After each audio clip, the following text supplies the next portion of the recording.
Hello दोस्तों, examination classes में आपका स्वागत है। मैं संतोष सर। आज हम लोग नए टॉपिक एनर्जी के साथ उपस्थित होंगे, जो कि हमारा टॉपिक है एनर्जी, जिसको बोलते हैं ऊर्जा। क्या बोलते हैं? ऊर्जा। इसके पहले हम लोग वर्क के बारे में पढ़े और पावर के बारे में पढ़े। पावर क्या होता है, तो ऊर्जा पढ़ेंगे हम लोग। ऊर्जा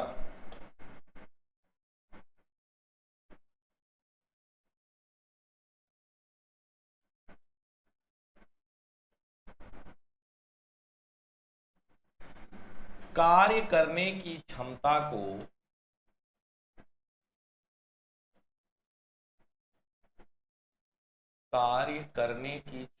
को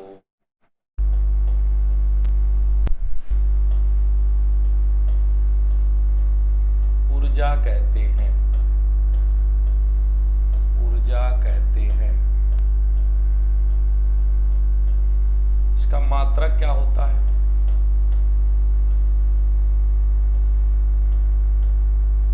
मात्रक जूल होता है।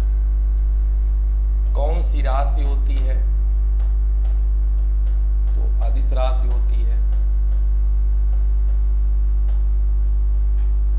जो ऊर्जा होती है वो विभिन्न टाइप्स का होता है। ऊर्जा विभिन्न प्रकार की होती है। ऊर्जा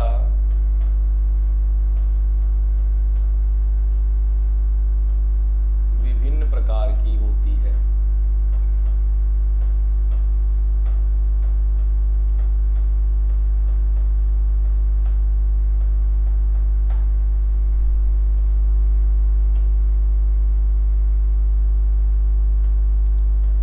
यांत्रिक ऊर्जा,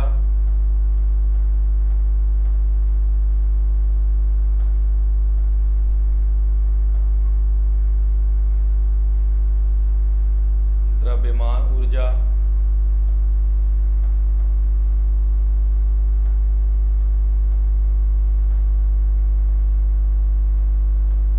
ताप ऊर्जा,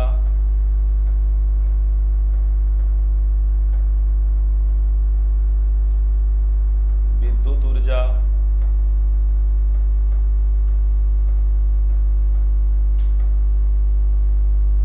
प्रकाश ऊर्जा,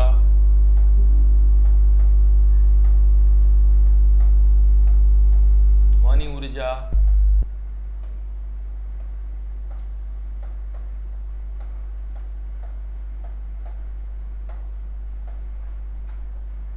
उष्मीय ऊर्जा,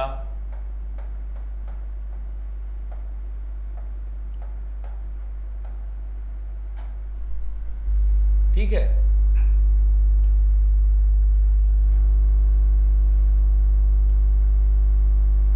तो हम लोग देख लिए कि कार्य करने की क्षमता को क्या कहते हैं? ऊर्जा कहते हैं। ऊर्जा का मात्रक जूल होता है, जबकि राशि इसकी होती है अदिश राशि। ऊर्जा विभिन्न प्रकार की होती है। यांत्रिक ऊर्जा, द्रव्यमान ऊर्जा, ताप ऊर्जा, विद्युत ऊर्जा, प्रकाश ऊर्जा, ध्वनि ऊर्जा, उसमें ऊर्जा। मतलब ऊर्जा के कई टाइप्स होते हैं। तो हम लोग इसमें से कई जो बात जो इंपॉर्टेंट पेपर में हमारे आते रहते हैं, जो हमारे एग्जाम में आने के पर्पज से होते हैं, कौन कौन से एनर्जी इंपॉर्टेंट है जो हमारे पेपर में आता रहता है, उसके बारे में लेते हैं। प्रकाश के बारे में, प्रकाश जिससे हमारी प्रकाश का ऊर्जा मिलती है। ध्वनि ऊर्जा, जो ध्वनि कारण ऊर्जा उत्पन्न होती है, उसमें जो थर्मल ताप उष्मा के कारण जो ऊर्जा उत्पन्न, उसमें ऊर्जा बोलते हैं। द्रव्यमान ऊर्जा और यांत्रिक ऊर्जा, ये दोनों हमारे पेपर में कई बार आए हुए हैं। इन हमको दोनों तो बहुत देखना वेरी वेरी इंपॉर्टेंट है कि उष्मा ऊर्जा, ध्वनि ऊर्जा और यांत्रिक ऊर्जा क्या होता है। तो द्रव्यमान ऊर्जा और यांत्रिक ऊर्जा क्या होता है, इसको हम देखते हैं। पहला हमारा है द्रव्यमान ऊर्जा, मास एनर्जी। क्या है? मास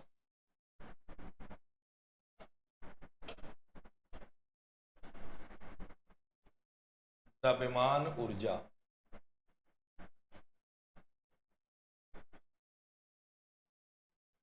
द्रव्यमान ऊर्जा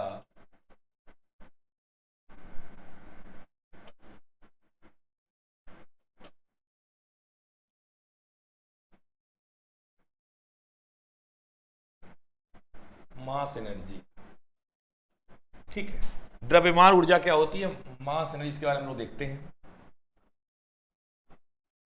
जो द्रव्यमान के कारण ऊर्जा संचित होती है, क्या है? जो द्रव्यमान के कारण ऊर्जा संचित होती है, उसे क्या कहते हैं? द्रव्यमान ऊर्जा कहते हैं। जो द्रव्यमान के कारण ऊर्जा संचित होती है, उसे क्या कहते हैं? द्रव्यमान ऊर्जा कहते हैं। प्रत्येक द्रव्य में प्रत्येक द्रव्य में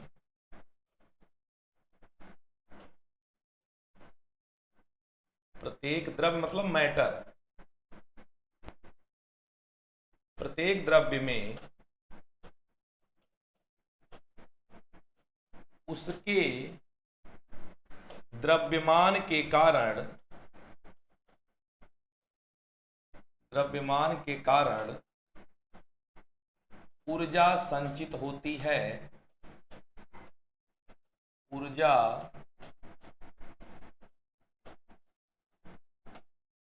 संचित होती है, द्रव्यमान ऊर्जा कहते हैं।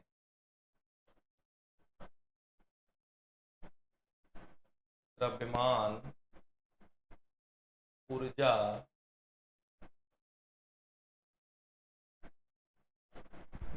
ऊर्जा कहते हैं। तो प्रत्येक द्रव्य में उसके द्रव्यमान के कारण जो ऊर्जा संचित होती है उसे कहते हैं द्रव्यमान ऊर्जा कहते हैं। यहीं पे आइंस्टीन साहब ने समीकरण दिया था। क्या दिया था आइंस्टीन साहब ने? E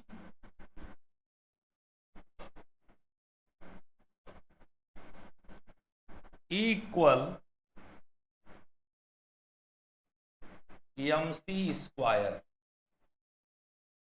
equal mc square. M हमारा मास है, सी हमारा प्रकाश का वेग है। तो इसमें देखते हैं ई जो हमारा है पदार्थ का द्रव्यमान, पदार्थ में निहित ऊर्जा, ई है पदार्थ में निहित ऊर्जा,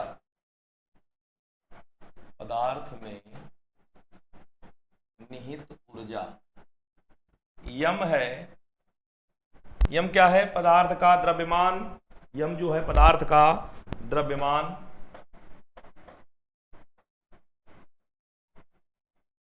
पदार्थ का द्रव्यमान, और सी जो है प्रकाश का वेग।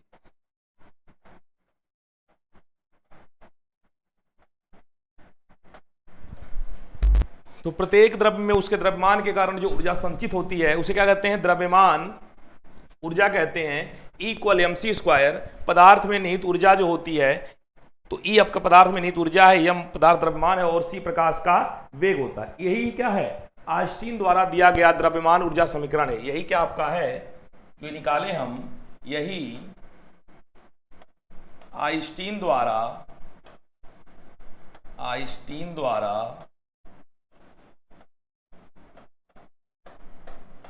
दिया गया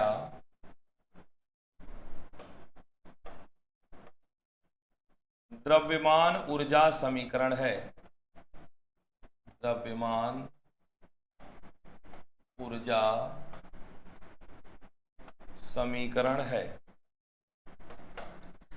यही आइंस्टीन द्वारा दिया गया द्रव्यमान ऊर्जा समीकरण है। यही आइंस्टीन साहब ने क्या इसको दिया था, और इन्हीं को हम क्या कहते हैं? इसे आपेक्षिता अथवा सापेक्षता का सिद्धांत भी कहते हैं। इसे क्या कहते हैं? आपेक्षिता, या इसे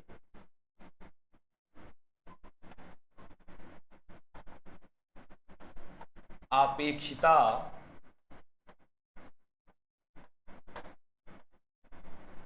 या सापेक्षिता का सिद्धांत भी कहते हैं।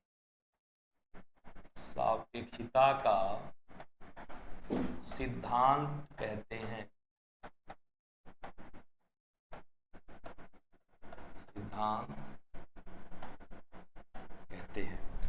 तो मतलब द्रव्यमान ऊर्जा, प्रत्येक द्रव्य में उसके द्रव्यमान के कारण ऊर्जा संचित होती है, द्रव्यमान ऊर्जा कहते हैं। ई इक्वल mc स्क्वायर, ये ई हमारा पदार्थ में निहित ऊर्जा है, यम पदार्थ द्रव्यमान है, सी प्रकाश का वेग है। यही आइंस्टीन द्वारा दिया गया क्या होता है? यही आइंस्टीन द्वारा जो दिया गया है, आइंस्टीन द्वारा दिया गया, यही द्रव्यमान समीकरण है। कौन? ई बराबर mc स्क्वायर। यही क्या है? E बराबर mc स्क्वायर क्या है? द्रव्यमान द्वारा ऊर्जा का समीकरण है। इसे अपेक्षता का सिद्धांत भी कहते हैं। तो द्रव्यमान ऊर्जा के बारे में आशा करते हैं हम लोग आपको अच्छे समझ में आ गया होगा। हमारा अगला टॉपिक है मैकेनिकल एनर्जी, जो हमारा गतिज ऊर्जा, मैकेनिकल एनर्जी होता है यांत्रिक ऊर्जा। यांत्रिक ऊर्जा को हम दो भाग में डिवाइड किए हैं, जिसको होते हैं गतिज ऊर्जा और स्थितिज ऊर्जा कहते हैं। तो हम लोग अगला टॉपिक देखते हैं, मैकेनिकल एनर्जी।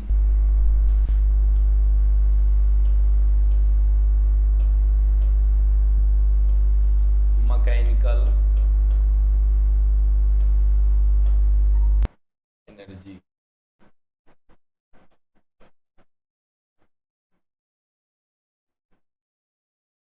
यांत्रिक ऊर्जा।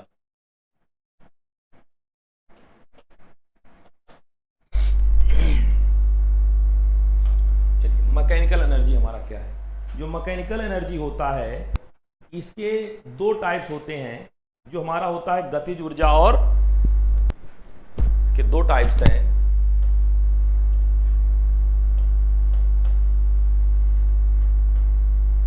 गतिज ऊर्जा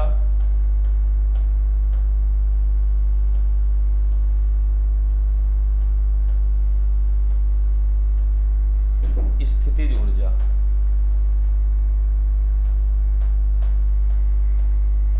गतिज ऊर्जा और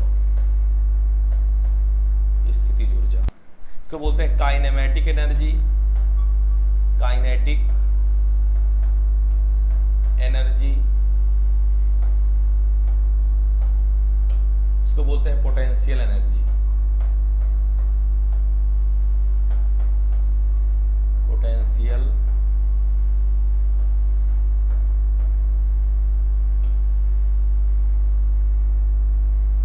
पोटेंशियल एनर्जी। तो मैकेनिकल एनर्जी के दो भाग होते हैं, काइनेटिक एनर्जी और पोटेंशियल एनर्जी। हम लोग अब पहले बारी बारी से, जो कि पेपर में बहुत आता हुआ, वेरी वेरी इंपॉर्टेंट है, इन पे छोटे छोटे न्यूमेरिकल आपके पेपर में बहुत आता है, चाहे सुपर टेट का हो, चाहे यूपी प्लस सी का हो, चाहे वीडियो एग्जाम, लेखपाल के एग्जाम में, सब में पूछा हुआ है कि काइनेटिक एनर्जी का सूत्र क्या होता है, या काइनेटिक एनर्जी जो फार्मूला क्या होता है, उसमें हम वेग को दोगुना कर दे, उसके काइनेटिक एनर्जी पर क्या प्रभाव पड़ेगा। तो इन सब चीज़ों पे क्वेश्चन जो छोटे छोटे आते हैं, इनके हम मेन चीज़ों को हम डिस्कस कर लेते हैं। पहले हमारी जो डिस्कस होगी, बात किया जाएगा काइनेटिक एनर्जी के बारे में। क्या देखेंगे? काइनेटिक एनर्जी, गतिज ऊर्जा, गतिज ऊर्जा, काइनेटिक एनर्जी, काइनेटिक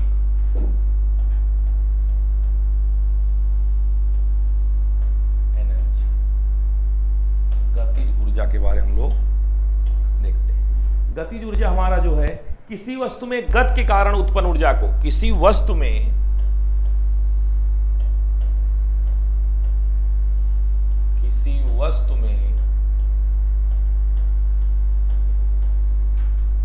गति के कारण, किसी वस्तु में गति के कारण उत्पन्न ऊर्जा को, उत्पन्न ऊर्जा को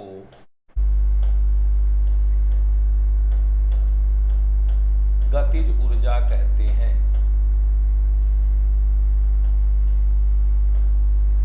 गतिज ऊर्जा कहते, देखिए, जो किसी वस्तु में गति के कारण, अचानक आप क्या हो, घूमता हुआ कोई पहिया हो, या अचानक आप गाड़ी में बैठे हो और गाड़ी बंद अचानक स्टार्ट हो जाए, तो क्या होगा? आप गति के अंदर क्या काइनेटिक एनर्जी आती है। जमीन पर अगर हम दौड़ रहा कोई लड़का, तो क्या है? गतिज ऊर्जा है।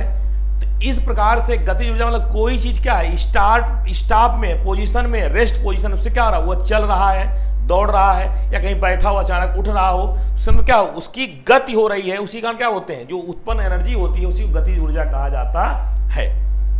तो इसमें कुछ पॉइंट्स हम देख लेते हैं एग्जाम्पल के द्वारा।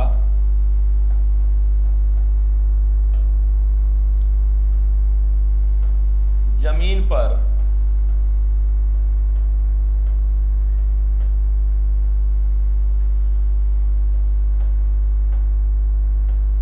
लड़का का दौड़ना,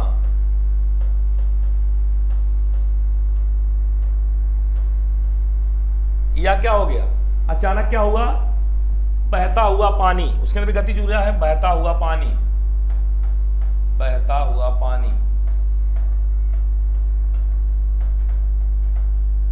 कोई पानी बह रहा है, उसके अंदर क्या गतिज ऊर्जा है। और घूमता हुआ पहिया हो,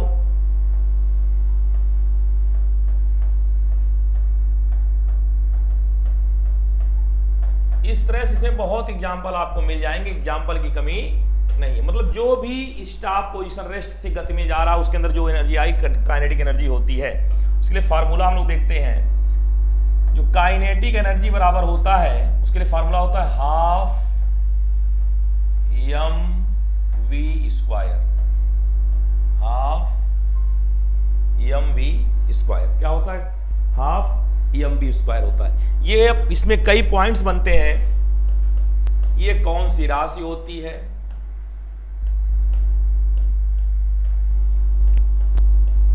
इसका मात्रक क्या होता है, इसकी विमा क्या, डायमेंशन क्या होती है,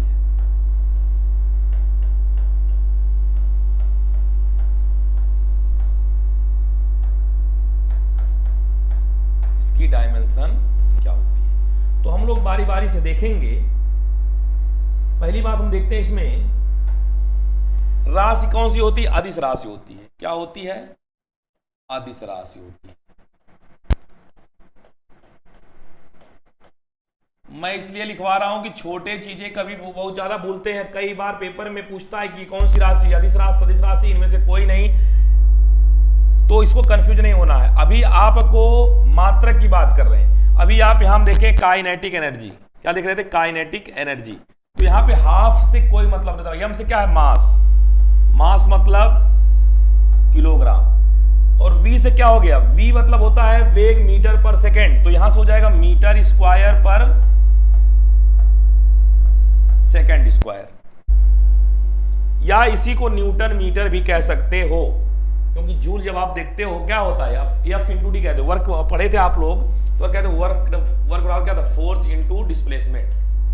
तो क्या होता था, न्यूटन इंटू मीटर इसका भी होता था।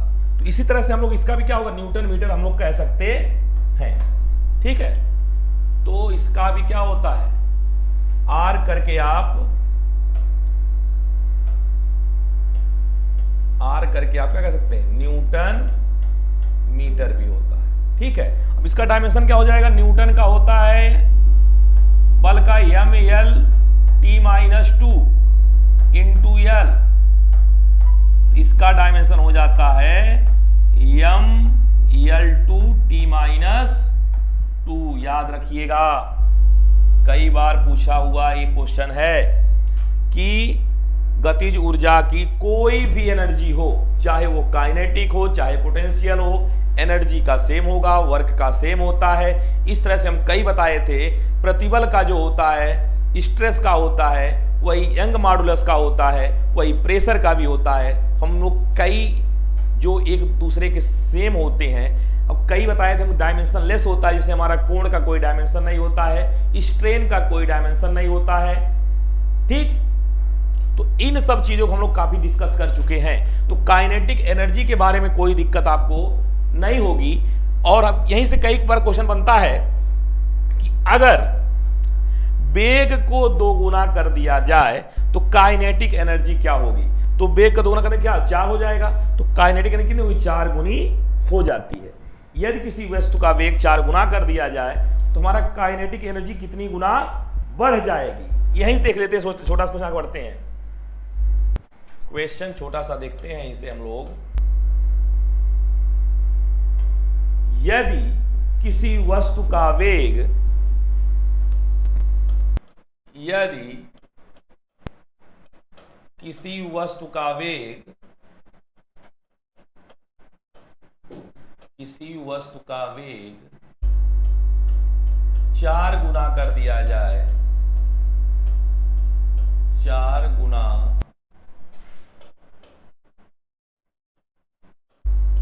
कर दिया जाए तो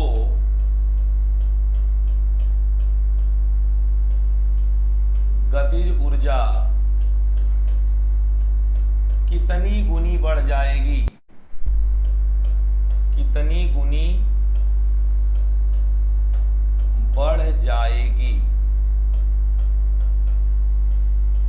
ये छोटा सा क्वेश्चन देखते हैं हम लोग कि यदि किसी वस्तु का वेग 4 गुना कर दिया जाए तो क्या हो, गतिज ऊर्जा कितनी गुनी बढ़ जाएगी। देखिए सॉल्व करते हैं हम लोग। हम जानते हैं काइनेटिक एनर्जी बराबर क्या होता है, हाफ mv स्क्वायर होता है, हाफ mv स्क्वायर। क्या हम जानते हैं, वी नो दैट हम जानते हैं कि क्या होता है, अभी बताए हैं काइनेटिक एनर्जी बराबर क्या होता है, हाफ mv स्क्वायर होता है। अभी बता रहे हैं महाशय साहब कि v को क्या कर दें, 4 गुना कर दें, तो हमारी काइनेटिक एनर्जी को हम लोग डैश कर लेते हैं। अब हाफ हो गया, यम में कोई चेंजिंग नहीं होगी, जहां v था वहां क्या कर दे, 4 भी कर देते हैं। अब क्या हो जाएगा, हाफ यम इंटू 16 का v स्क्वायर, तो half into M V square into 16, तो यहां से क्या हो जाएगा, हाफ इंटू 16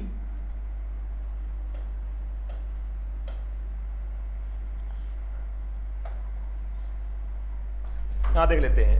अब यहां से हमारा क्या हो जाएगा, जो आपका बन के आ रहा है, ये half M V square into 16 हो गया। अब यहीं से हम लोग देखना चाहते हैं अपना कि काइनेटिक जो एनर्जी डैश हो रही है वो क्या हो जाएगी, 16 into half M V square. और 16 मतलब क्या हो गया, ये अभी हम बताए थे, उससे ऊपर निकाले अभी कि के ई बराबर हाफ एम वी स्क्वायर होता है, इसलिए हमारा क्या हो गया के।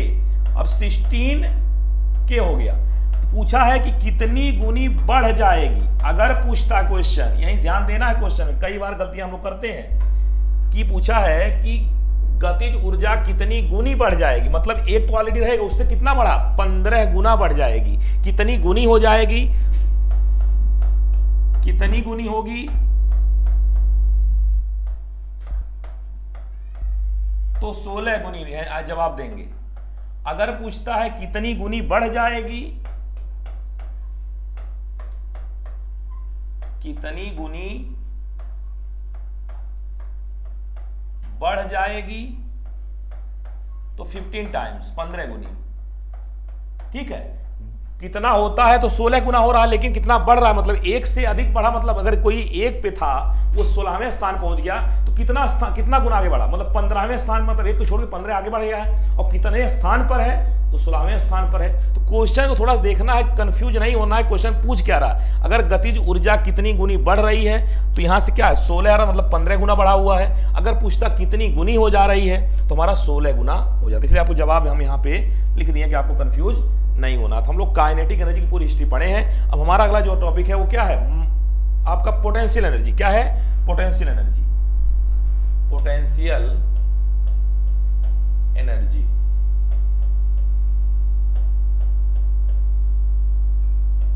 स्थितिज ऊर्जा। क्या है, स्थितिज ऊर्जा।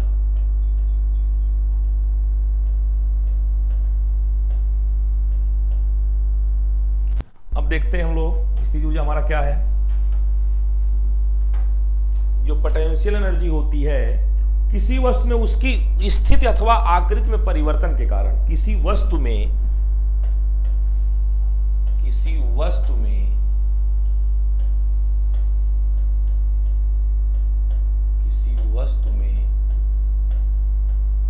उसकी स्थित तथा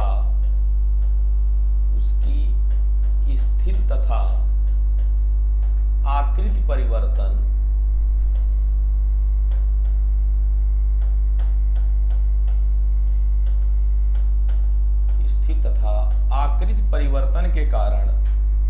आकृति परिवर्तन के कारण जो ऊर्जा उत्पन्न होती है, आकृति परिवर्तन के कारण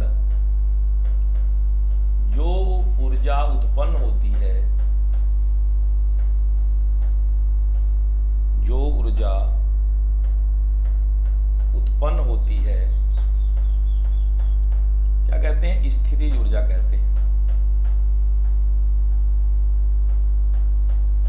स्थितिज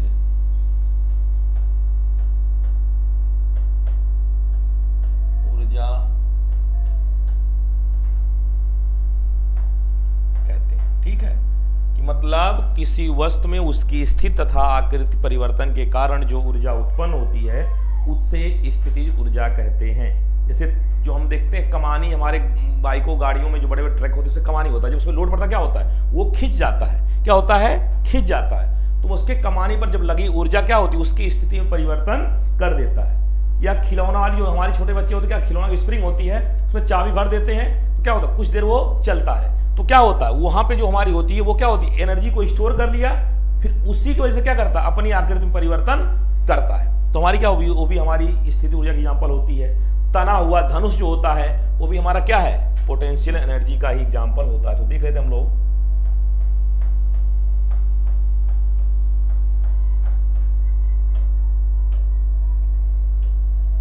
तना हुआ धनुष,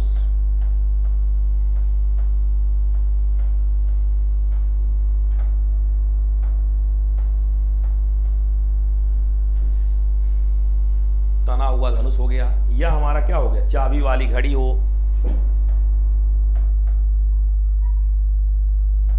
चाबी वाली घड़ी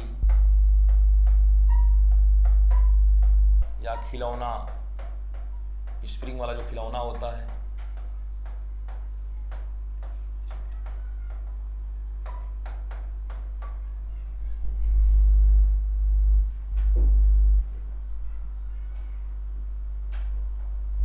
या बांध बनाकर रोके गए जल की ऊर्जा, बांध बनाकर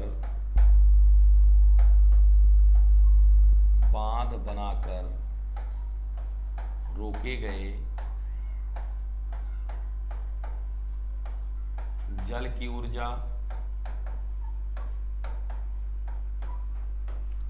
ठीक है, तो इस प्रकार से हमारा क्या है, पोटेंशियल एनर्जी का होता है। इसका फार्मूला, जिसका जो फार्मूला होता है वो होता है पोटेंशियल एनर्जी बराबर mgh। क्या होता है, पोटेंशियल एनर्जी बराबर mgh।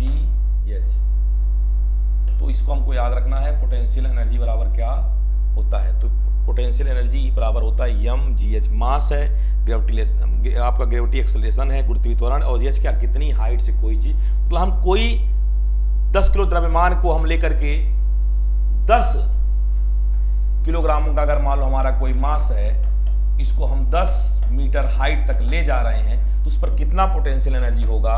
तो पोटेंशियल एनर्जी आपका हो जाएगा 10 × 10, और जी हमको पता है 9.8 होता है, तो कितना हो जाएगा 98 × 10 980 जूल। उस पर 980 जूल का कार्य आपका पोटेंशियल एनर्जी होगा। इस तरह से हम लोग उसको निकालते रहते हैं। तो हमारा पोटेंशियल एनर्जी का फार्मूला होता है वो आपका होता है P बराबर पोटेंशियल एनर्जी बराबर mgh। तो आप लोग, आज हम लोग एनर्जी के बारे में पढ़े। एनर्जी भी कई प्रकार की होती है, उसमें से हम लोग मैकेनिकल एनर्जी के बारे में पढ़े, और मैकेनिकल एनर्जी के साथ साथ मास एनर्जी के बारे में पढ़े। मास एनर्जी जो हमारा होता है E बराबर mc²। मैकेनिकल एनर्जी में दो बताए हैं, गतिज ऊर्जा और स्थिति ऊर्जा बताया गया है। तो इस प्रकार से हम लोग एनर्जी का जो हमारा टॉपिक था, आपको आशा करते हैं आपको बहुत अच्छे से समझ में आया होगा। और अगर आपको हमारा वीडियो पसंद आ रहा हो तो हमारे चैनल को सब्सक्राइब करें और लाइक भी करते रहें, और अपने दोस्तों में ज़्यादा से ज़्यादा शेयर करें। आज के इतना ही। ओके, थैंक यू, सभी को धन्यवाद।